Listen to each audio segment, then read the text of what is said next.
स्नेही विद्यार्थियों, स्नातकोत्तर उत्तरार्ध हिंदी साहित्य के छठे प्रश्न पत्र प्राचीन व मध्यकालीन काव्य के अंतर्गत आज हम बिहारी जी का महत्वपूर्ण ग्रंथ बिहारी सत्सई के पदों की व्याख्या व चर्चा करेंगे। बिहारी सत्सई रीतिकाल का महत्वपूर्ण ग्रंथ है, जिसमें बिहारी जी ने अपने 700 दोहों के बल पर हिंदी साहित्य में महत्वपूर्ण स्थान बना लिया। सत्सई के छोटे छोटे दोहों में व्यापक अर्थ भरा हुआ है। इन दोहों में निहित व्यापक भावों की व्यंजना करने में बिहारी सफल हुए हैं। कहा भी जाता है, सत्सैया के दोहरे जो नाविक के तीर, देखन में छोटे लगे घाव करे गंभीर। भक्ति, नीति एवं श्रृंगार संबंधी उनके दोहों ने पर्याप्त ख्याति प्राप्त की है। एक एक दोहे में उद्देश्यपूर्ण शब्दों को कलात्मक ढंग से गूंथकर बिहारी ने भावों को रसोज्वल बना दिया है। रीतिकाल की रीतिबद्ध कविता में बिहारी एकमात्र रीतिसिद्ध कविता के सर्जक बनकर विशिष्ट स्थान के अधिकारी बने हैं।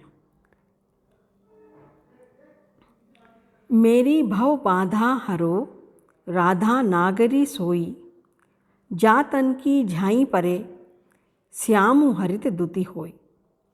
प्रस्तुत दोहा बिहारी सत्सई का प्रथम दोहा है, जिसमें अपनी सत्सई को निर्विघ्न समाप्त होने की कामना से श्री राधिका की स्तुति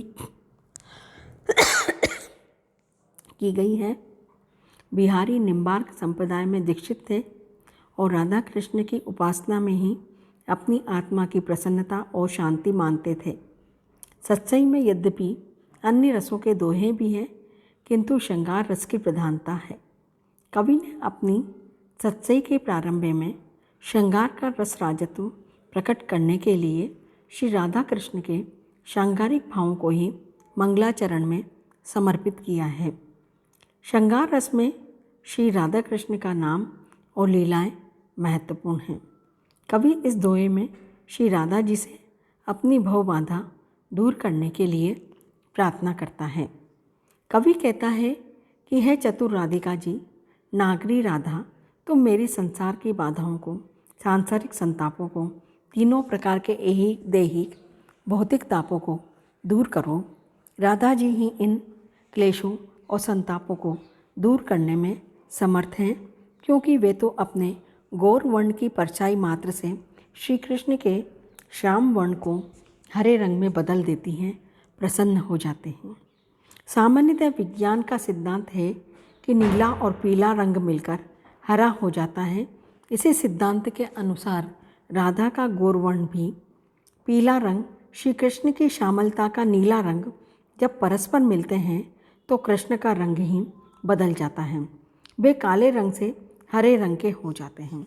जो श्री राधा अपने परछाई मात्र से संसार के स्वामी श्री कृष्ण की श्यामलता को संपन्नता मुक्त हरे रंग में बदल देती है, वे अपनी कृपा से अपने भक्तों के कल्मश, दोष, विकार को दूर करके उन्हें सांसारिक तापों से मुक्त कर सकती है।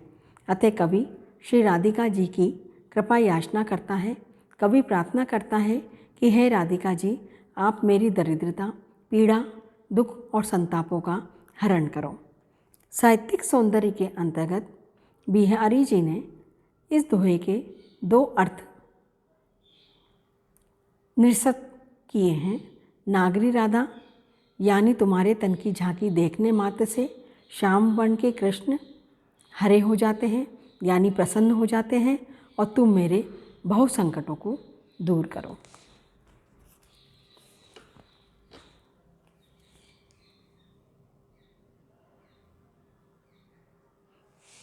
अंग अंग नग जगमगत दीप सीख सी दे, दियो बढ़ाए रहे बड़ो उन उजियारो गेह। प्रस्तुत दोहा भी बिहारी सत्सई से अवतरित है। यहाँ परिवासक सज्जा प्रथमावतीर्ण यौवना स्वीकिया मुग्धा नायिका के सौंदर्य का वर्णन दूत नायक से कर रहा है। नायिका का विवाह हो चुका है, किंतु गोना न होने के कारण दोनों का मिलन नहीं हुआ है। नायक के घर वाले गोना शीघ्र करने के पक्ष में नहीं है, अतः दूती नायक को नायिका का सौंदर्य वर्णन कर भावोत्तेजित कर रही है कि वो या तो शीघ्र गोना करा ले या उससे एकांत में मिले। इसी संदर्भ में बिहारी कह रहे हैं कि नायिका की देह आभूषणों में जड़े हुए नगों से दीप शिखा के समान देदीप्यमान हो रही है। घर में दीपक बुझा देने पर भी उस नायिका से रूप के प्रभाव में बड़ा प्रकाश रहता है। यहाँ पर सखी ने प्रथमावतीर्ण यौवन मुग्धा के अतिशय वर्ण सौंदर्य के साथ साथ उसमें उदय होने वाली शोभा, दीप्त कांति आदि की अतिशयता व्यंजित की है। अंग अंग में नग जगमगत दी शिखा सी देह, इसमें नायिका स्वीकिया नवोड़ा बासक सज्जा प्रतीत होती है। दीप शिखा सी देह में कवि प्रोडोक्ति सिद्ध धर्म लुप्ता उपमा अलंकार से वस्तु व्यंग्य है। व्यंग्यार्थ है कि प्रथमावतीर्ण यौवन मुग्धा के शरीर में अतिशय वर्णगत सौंदर्य के साथ शोभा, दीप्ति, कांति आदि का अति रूप में उदय हो रहा है।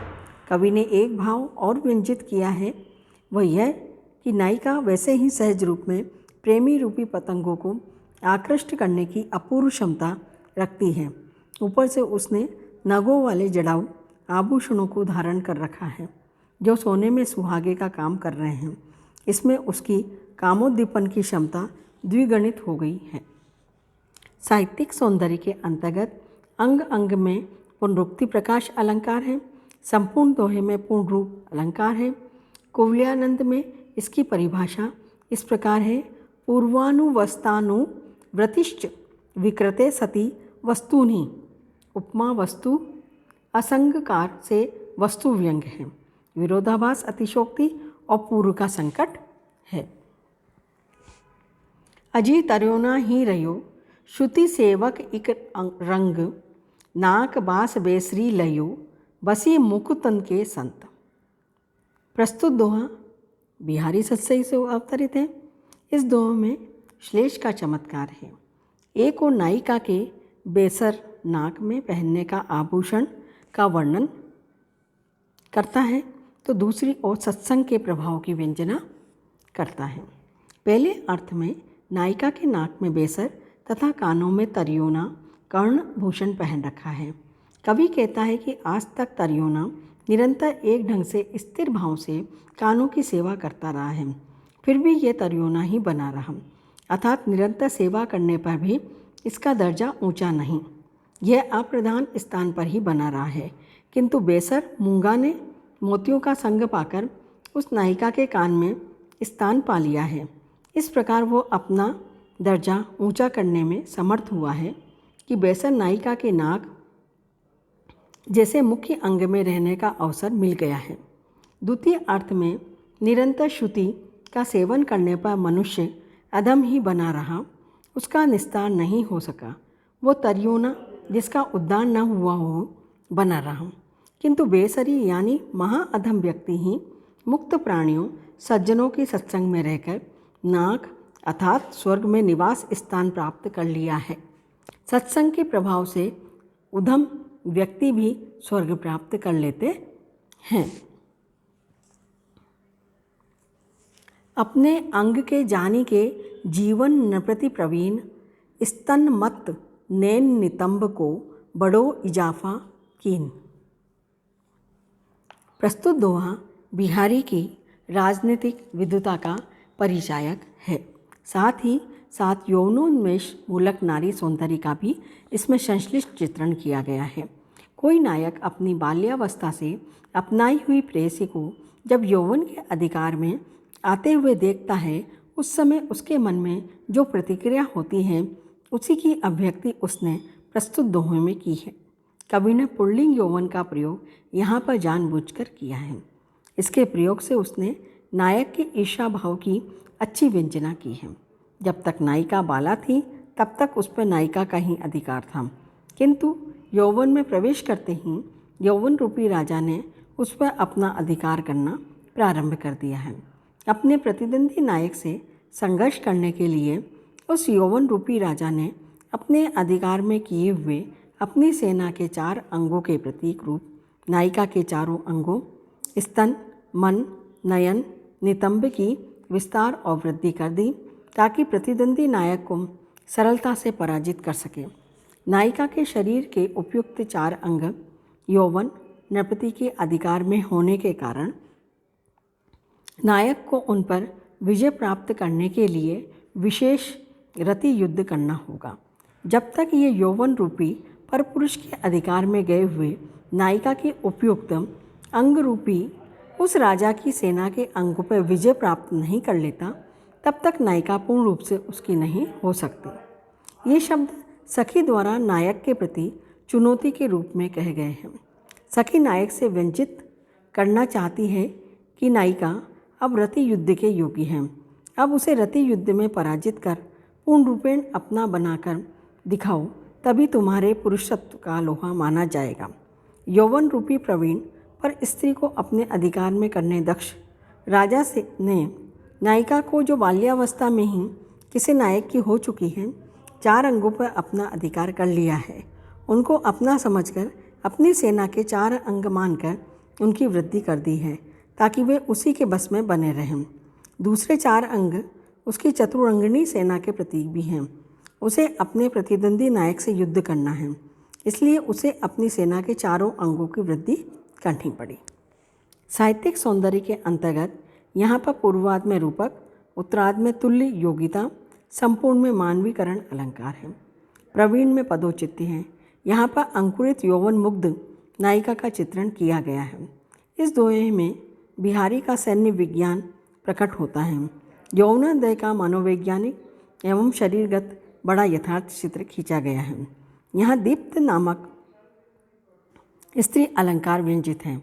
स्तन शब्द से अश्रव्य शब्द दोष मालूम पड़ता है, क्योंकि उसके बाद में आने वाले मन, नैन, नितंब के कारण स्तन का न अश्रव्य सा रह जाता है। यहाँ पर स्वतः संभवी वस्तु व्यंजना है।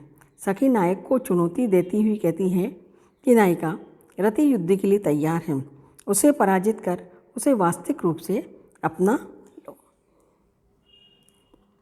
अर्ते टरत न वर परे रई मरक मनु मेन, होड़ा होड़ी बड़ी चले चित चतुराई नैन। प्रस्तुत दोह में एक सखी अपनी अंकुरित यौवना मुग्धा सखी के यौवनान्मेष का वर्णन नायक से कर रही है। नायिका के शरीर में यौवनान्मेष के साथ साथ उसके चित्त की चपलता और नेत्रों का विस्तार बढ़ता जाता है। नेत्रों का विस्तार अधिक बढ़ रहा है या चित्त की चंचलता अधिक गतिवती है, ये निश्चित करना बहुत कठिन हो रहा है। इसलिए कवि ने मन चांचल्य की वृद्धि और नेत्रों के विस्तार की गति में होड़ की कल्पना की है। कामदेव रूपी नायक नायिका पर अपना प्रभुत्व जमाना चाहता है, इसलिए उसने चित्त की चतुराई और नयन विस्तार रूपी दूतिकाओं को नायिका के शरीर पर स्वयं अधिकार प्राप्त करने के लिए भेज रखा है।